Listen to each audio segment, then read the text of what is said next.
Welcome back to Gothic Homemaking. I'm Aurelio Voltaire, and so far this season I have taken you to the stores to show you what frightfully fabulous Halloween home decor is available this most macabre time of year. But Gothic homemaking isn't just about going out and buying decorations. We can also make our own. Yay! With Halloween just around the corner, this is the perfect time for a terrifying DIY project with which to darken our lairs. And as it happens, I have just the thing. Every year, the big stores seem to add more and more animals to the skeleton section. Now, they're a bit silly and fake looking on their own, but we can transform these skeletons into something vastly more frightening. We can make them look mummified and desiccated. Like my Phantom of the Opera obsessed friend here, Mr. Orville Dedenbach. What happened to you? Oh, right. Sorry about that. My book, Gothic Life, The Essential Guide to Macabre Style, is jam-packed with dark DIY projects, especially for Halloween decorations. And today I have chosen a fairly simple project for us to do together that will allow us to make a mummified vampire bat. This is going to make for a really great Halloween decoration. But if you stick around to the end, I'm going to show you how we can also transform it into something that'll be an excellent addition to your oddities collection, or a little something for your cabinet of curiosities. Now the first thing we're going to need is one of these plastic bat skeletons. It's not very realistic looking, so we're going to need to dirty this up a bit. To that end, I paint the skeleton with black acrylic paint. You could use a brownish red for a more bloody appearance if you like. But I prefer the more gothic look you get when you paint it black. Before the paint dries, we rub some of it off with a paper towel. Of course, this will mean that the bone will show through on the raised areas and the black paint will stay in the crevices, giving it a more dug up from the grave kind of look. That's better already. Now, skeletons are creepy to begin with, but there's nothing more disturbing than a skeleton that still has some flesh on it. It is very upsetting when you dig up a skeleton or you trip over one and it still has rotting, decaying, desiccated skin clinging to the bones. It is nothing short of a nauseating, vertiginous, retching horror. A real nightmare, like when you see Orville's face. Yikes! The bandages are definitely helping though. I mean, I don't know what they're doing for you, but they're definitely working for me. It definitely makes it easier to look at you. And speaking of skin, once the paint is dry, it is time for us to corpse up the skeleton. And we can do that with the use of these thin plastic sheets. Now, this is a plastic drop cloth you would buy at any hardware store. It's the kind of thing you'd put down on the ground if you're about to paint your lair, or if you're about to, I don't know, dismember your roommate while he sleeps. What? Now, this one's a bit big for our purposes, but we can cut this down into manageable pieces before we start. Next, we place the plastic sheet on the skeleton and you hit it with a heat gun. The heat will melt the plastic, giving it the look of shriveled and mummified flesh. Be sure to use proper ventilation and/or a mask so you're not breathing these fumes.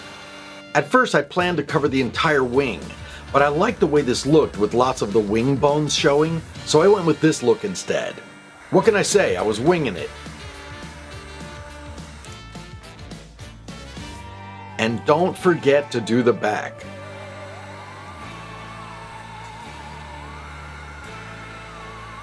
This is what my mummified bat looked like once I was finished.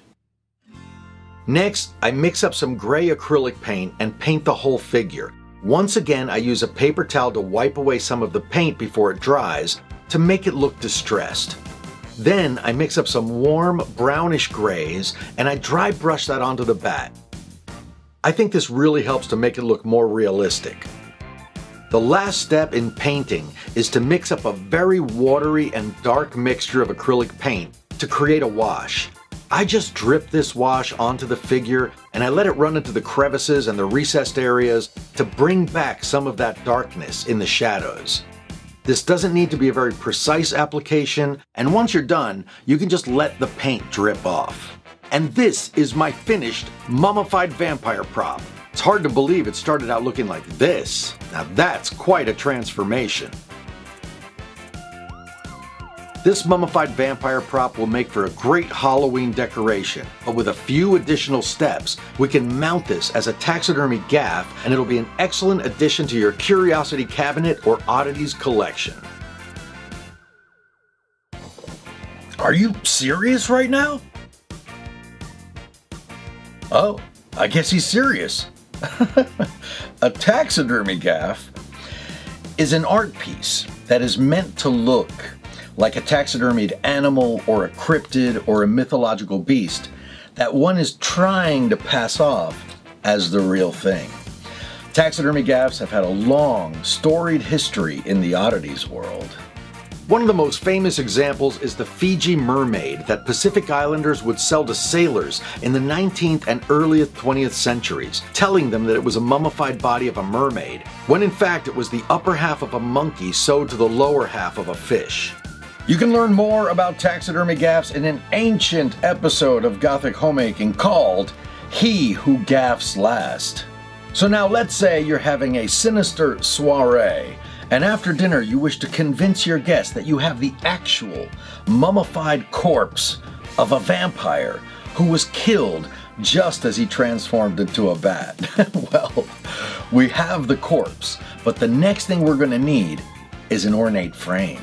I went to Michael's and I found a frame that could pass for a frame from the Victorian era. You can also source one from an antique store if you like. Back at the lair, I grabbed some black spray paint. I took the frame outside and I painted it black. Now it was time to make some weathered old parchment. In order to make paper that looks like it's a few hundred years old, there are certain techniques that I use, and I demonstrate how to do these techniques in yet another ancient episode of Gothic Homemaking called How to Make an Old Treasure Map. Once I finished my aged parchment, I mounted the aged paper in the frame, I hot glued my mummified vampire bat onto the parchment, and it was basically done. For a special vampiric touch, I mixed up some paint that was sort of a brownish red, and I splattered it onto the parchment so it would look like dried blood. And for a touch of faux scientific authenticity, I typed out a label in Photoshop in an old typewriter font, and I printed it out on old manila paper and stuck it onto the frame. And now it looks like something you might find hanging in an old museum or a haunted mansion. And that is how I made my mummified vampire bat taxidermy gaff. This and so many other projects can be found in the Gothic Life book. If you enjoy dark DIYs, consider getting yourself a copy. In the video description below, there is a link. My friends, I will see you here next week as I continue to transform the mundane into the macabre, right here on Gothic Homemaking.